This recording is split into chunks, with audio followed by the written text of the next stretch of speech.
coming up in today's most northern Chinese food adventure of all time. Behold, the most northern point you can officially go without breaking the law in China. That's Russia on the other side. I've traveled to China's most northern inhabited village, a place of extremes, extreme temperatures, and extreme contrast between the people who call this place home and the travelers who come to experience it. Today, I'm stepping into both worlds, from one of the most authentic farm-to-table Dongbei meals I've ever had. What are you doing down there, girl? Grabbing our lunch.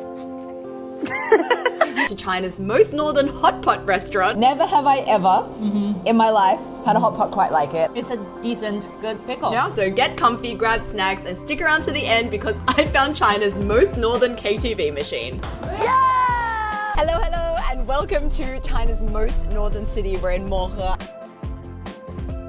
I'm here with Shan. We're going on this adventure together. It's also very cold here. It's minus 30 degrees, but we've just stopped by to say hi.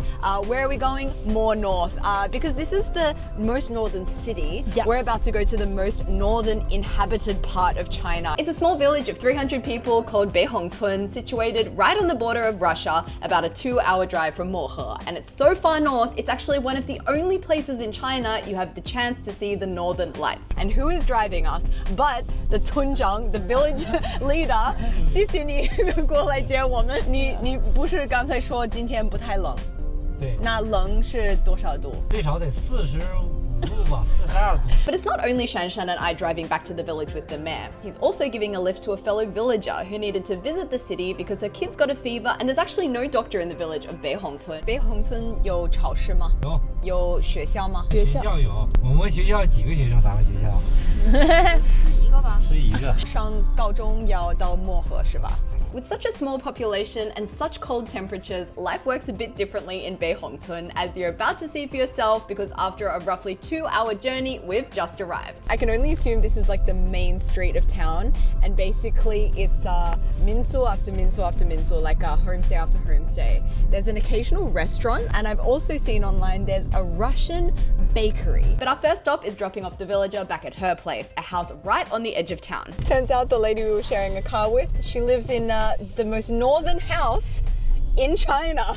How about that for a claim? She lives at the end of the village, technically the most northern house. Yeah. Wow. And everything in her house is also the most northern whatever. So the most northern corn of China, the most northern fork of China. I don't know. She could make a museum. But as we've learned, many shops in town are also very happy to jump on the most northern bandwagon. We even came across a tofu store hilariously named China's most northern tofu store. We are heading back into the heart of town to find where we're staying the night.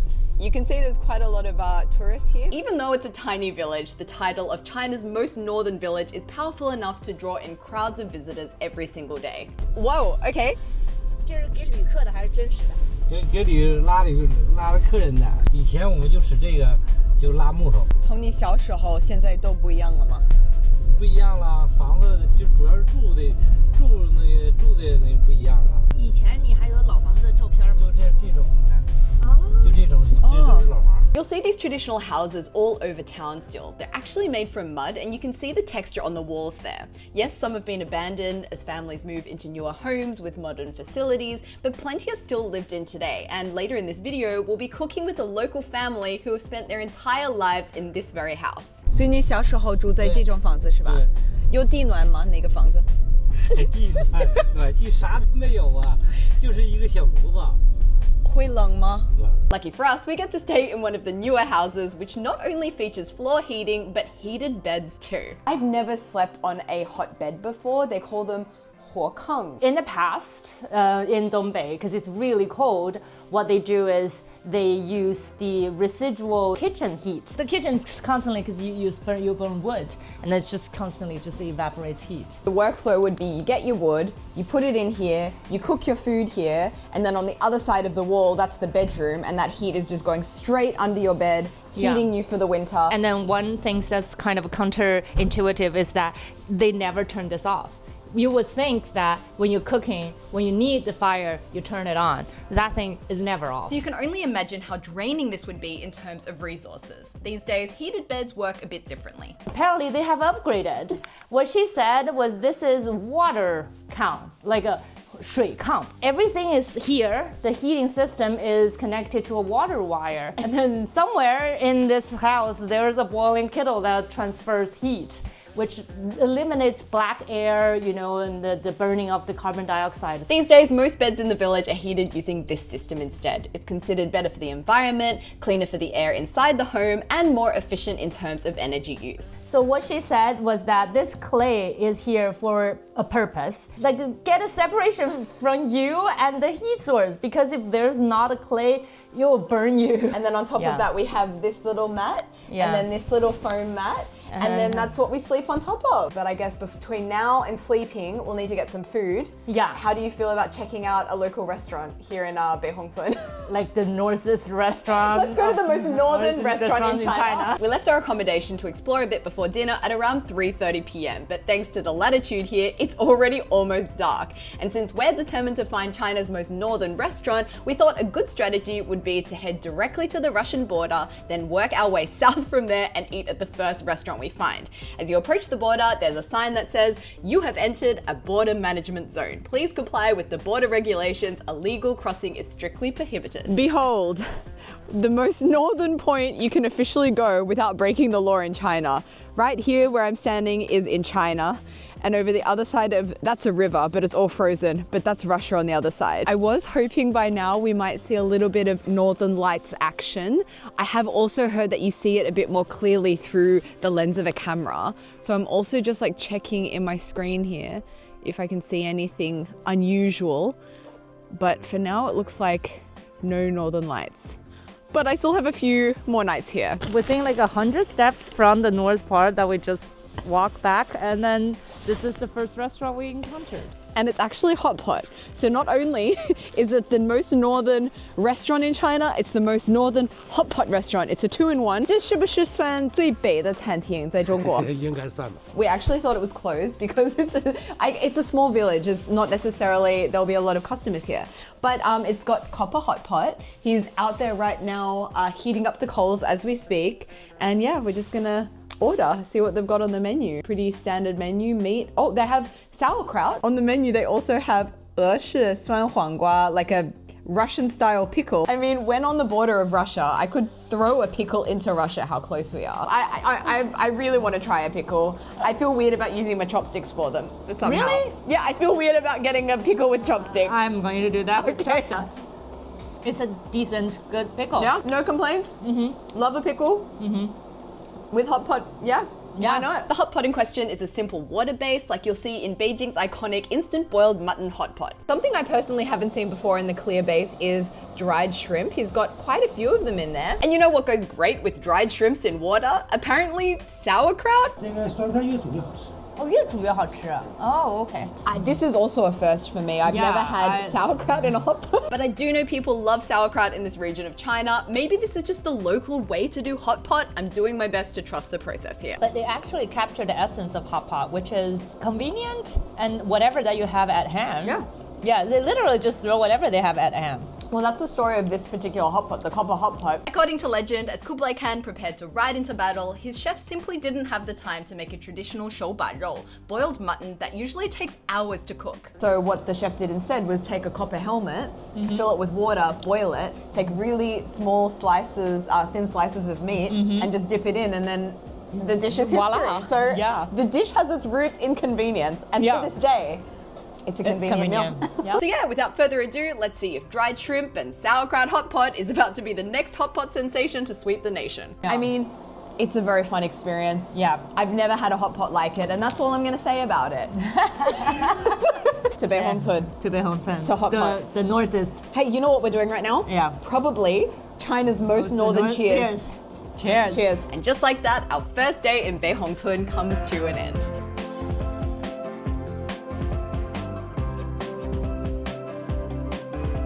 Good morning from where I have just had the best sleep of my life. I love this kang. I was a little bit nervous originally that it was going to feel too hot because I thought that kang would be like hot to the touch. but it just gives you the most subtle little bit of warmth that keeps you warm through the night without needing a huge comforter or anything. Big fan. Now we're gonna get ready to go outside. It looks very cold, and I just looked at my weather app. It's minus 33 degrees, which, I mean, everyone keeps telling me this is very warm for this time of year, but minus 33 degrees is actually gonna be the coldest temperatures I have ever experienced. What? I mean, I can feel it in my throat. Wow, that's a strong cold, but it's actually a little bit of a relief to be outside. When you're inside, it's super, super hot and you've got all the thermals on. It's hot. So I actually feel quite nice to be outside, but it's a little bit harder to breathe. Okay, well, let's begin our explorations. In our morning wander around town, we came across the local supermarket, the local school, what I thought was a church but is actually a bar, and the moment I've been waiting for, the Russian bake store, where we've arrived just in time to see the boss take out the morning loaves. 这是纯俄式的那做法，就配方做的，这是。你是怎么学的？是你妈妈教你的还是？不是，是我婆婆妈。婆婆妈家有这个俄式，上一辈有那个俄式血统，岁数大了。他就不做了，然后就传给我了。我这07年做到现在，就是过去原先都使那个土炉子，现在呢，山上的木头不让乱砍乱伐了，后来就改成电的了。你从小都在这个村对，庄？我这土生土长的这块，是不是？哇，现在是不是有点不一样了？对呀，现在变化变多了。你看自来水也有了，网络也有了，汽车也就是交通工具也挺方便了。还有很多游客对，现在。游客，尤其这2年就是旅游业发展挺快。你应该会放酵母对吧？不是酵母，我家这里一点酵母没有的，就是礼崩花发酵的。This is the Beihongcun in question. 这山上一种那个花，把它采回来之后，给它煮水，给加工成现在这个样子，给它晒干了。这个晒干不是好储存吗？用的时候就抓一把，给它是水泡啊，泡完以后再让它发酵，就叫代替酵母了，就它那个意思就是。The point of adding yeast is to speed up the process. In our atmosphere, naturally exists a lot of different strands of yeast. If you don't use yeast, your counterpart is time. So that's why she's so busy. It takes so long time. 礼崩花那个作用就是发了以后，给它搁到里头，一遍一遍的发酵。9点钟一回，11点一回，2点一回，5点一回，就早起来就几点去了？你看到吗？4个，再加上这个醒发5个、6个、7，到这是8个面包出来。你什么时候睡觉？哎呀，我也哪有时间睡觉啊？整完之后我得收拾房间。有，马上就出了。哎呀 So we've got our loaf of still hot, freshly baked bread here, and we're eating it with this homemade wild blueberry jam. On the mountain range of Beihongcun, you actually can forage wild blueberries. I'll break this bread.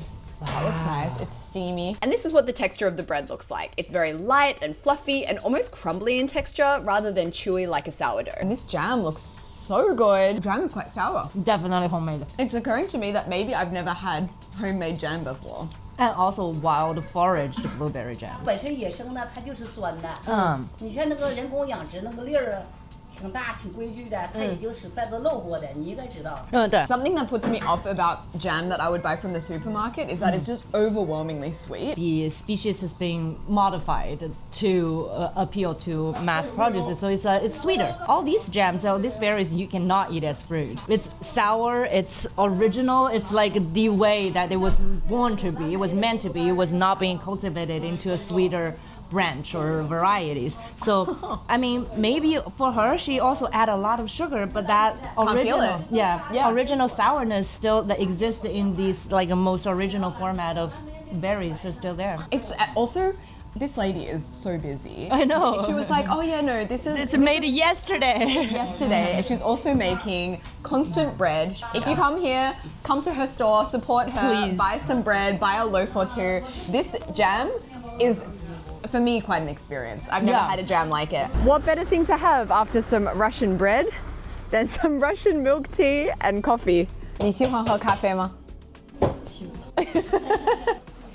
谢谢. And look, very nice coffee cup here. Beihongcun. Got the Dongbei Dahua. Look, we're gonna take what we can get. I don't have the highest expectations, especially since the person who's making it doesn't like to drink coffee.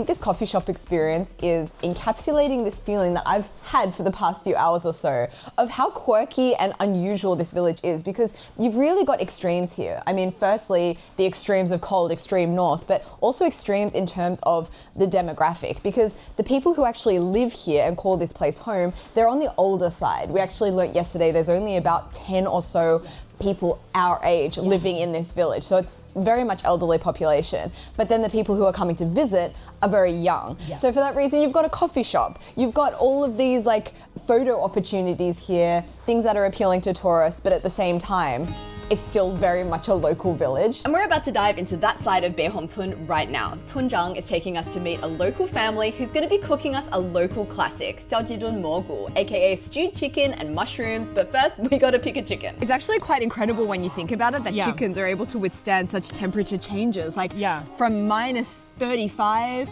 to plus 35. Actually, it's worth noting that yes, while it can get up to minus 45 in the winter, it still also gets to 36 degrees in summer here. So it's a huge variation in temperature, and these chickens can handle it all. Now that we've picked our chicken, it's time to cook it. And for that, we're stepping inside a traditional mud house, a home that's carried this family through decades of brutal minus 50 degrees Celsius winters without modern heating. How, you might ask? It's all thanks to this here, the stove, the lifeblood of the household. It's not only where meals are made, but it's the source of warmth that keeps this entire home alive. Basically, you put the wood into the fire to keep it going. You can cook your items on top, and then the heat, the residual heat from that, shoots over there through the wall under the bed, and that is the true huokang. So at our accommodation, we're sleeping on a shuikang, which is heated by water. This is the old school way, but something that they don't have in this house is a chimney. And this is one of the reasons why most families in the village have since upgraded to the water-heated beds. Another interesting feature of this house is this little trapdoor here. It's called caijiao. Every family have a caijiao of themselves. It's almost like a storage for vegetables, because the coldness outside, you can't store things here. So you can be as deep as like 5 meters down to the ground, and then you can dug a giant hole where you can just store entire winter food, or you can have a small one. Because this family only lives with 2 elderly grandpa, grandma, so they don't need a lot of stuff, and they mostly preserve potatoes. Shan Shan is currently on the floor. What are you doing down there, girl? Okay, I am grabbing our lunch. These potatoes were all harvested by the family during the warmer months, and they're stored enough here to last them through the entire winter. This is really fundamental for me to see, because I've been living and eating here in Dongbei for years now, and it's all well and good to be like, oh yeah, you'll find certain vegetables at certain times of year because, you know, you can't have fresh vegetables, you need to have things that can be stored through the winter. This is where those vegetables and things would be stored. This is where the cabbages, the potatoes, the corn, everything goes in there, and that's where you grab your fresh produce to make your meal. And it's not only the potatoes and chicken that are locally sourced, but also the mushrooms that have been foraged and dried by this family too. As cooking has happened, the house has become incredibly smoky. As you can imagine, there's not really ventilation. Oh, look, there we go, ventilation. And also, I just noticed the difference.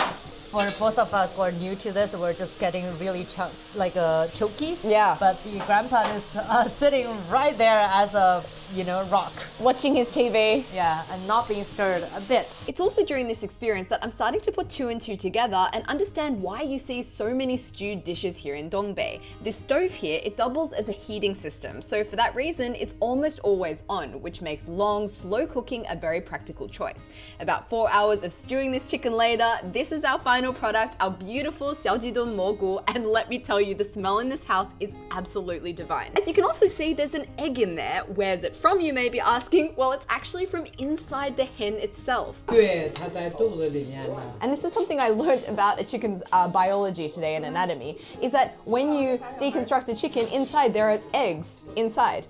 And that's one of them. So I'm very interested to try this actually. This is also a point of pride, having that egg on there, because not only was this a fatty, big chicken, it was also an egg producing hen. So they only really kill hens for special occasions. So I feel very honored to have this opportunity, and I'm really excited to try this. You can't get more farm to table than this. Everything is home or locally sourced. Oh, and this is the potato that 这是他拿的那个土豆吗？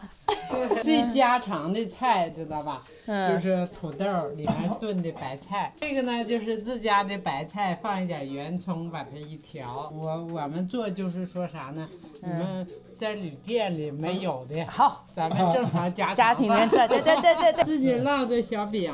Okay, I'm so excited about this. I've gotten the egg, and I want to get some mushroom. Oh my god. 烂会儿的吧？ Wow, flavor is incredible. Yeah. Absolutely incredible. Amazing. Honestly, just the chicken itself is really chickeny. Flavorful. It's flavorful chicken. It's not super tender, but it's got the texture of chicken. Yeah. Which I actually personally like. It means that it's not a super young chicken. It's had some life experience, and you can taste the life experience. The skin of it captures so much flavor. Oh my goodness. And it all just falls off the bone because this has been cooking and stewing in there for what, like 3 or 4 hours now? 4 hours. Have you had xiaojidong mogul before?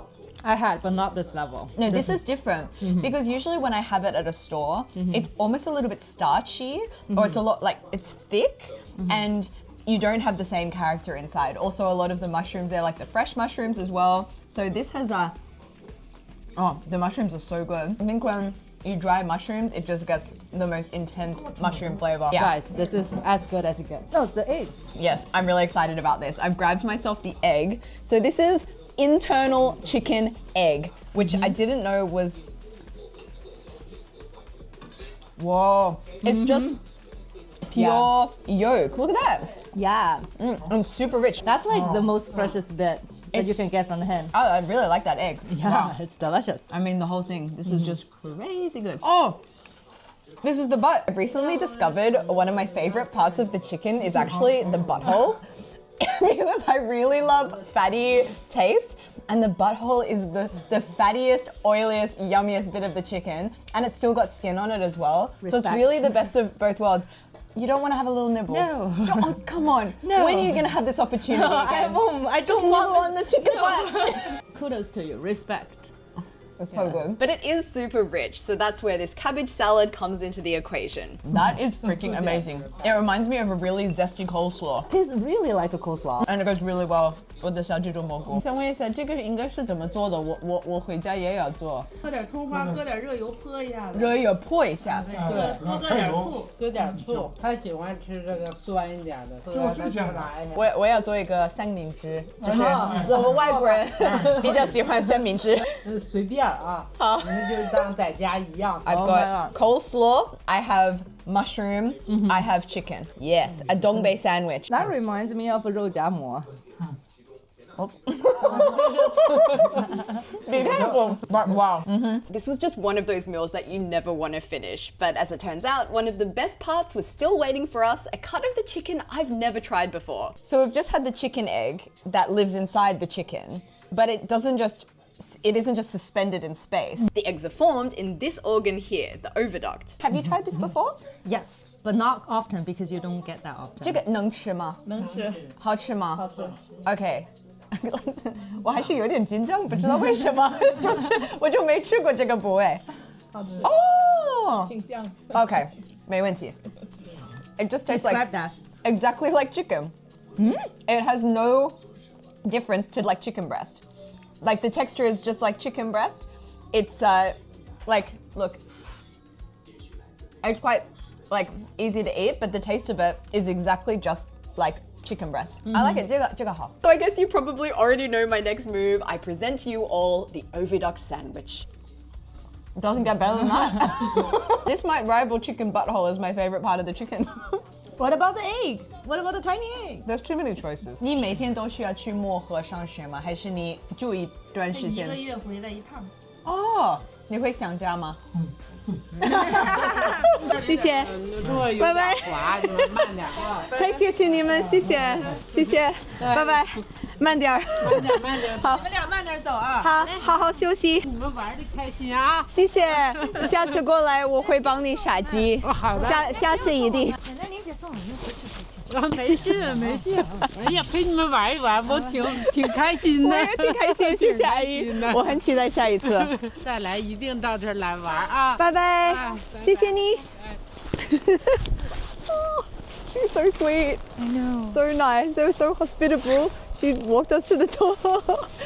and made us all that beautiful food. Oh my god, like, but real talk, that xiaojidu mogu was one of the best, most hearty meals you could have. I mean, both from the perspective of the food itself, but just the warmth of them just made the food feel even warmer. It was amazing. But now that we're outside and it's dark, this is time for Northern Lights Watch 2. Let's just check.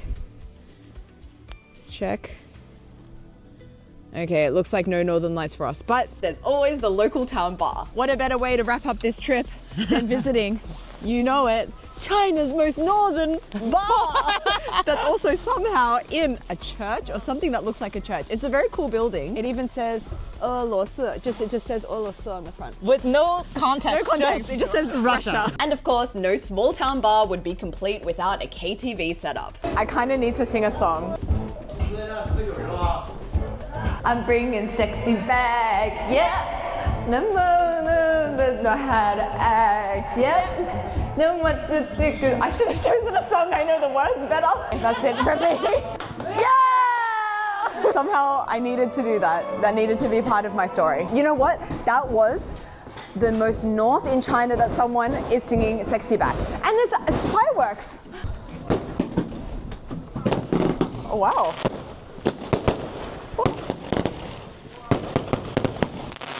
So we may not have seen the Northern Lights, but at least we still got a show in the sky. I mean, I can't think of a better time to wrap up this video. Thank you for watching this video in the most northern place in China. Thank you for being my most northern friend in China. Thank you. Thank you for the good times. Thank you guys for watching. As always, don't forget to like, comment, and subscribe. And I will see you next week from not so north, a bit more south. But yeah, stay tuned. Love you guys. See you next time. Bye. Bye.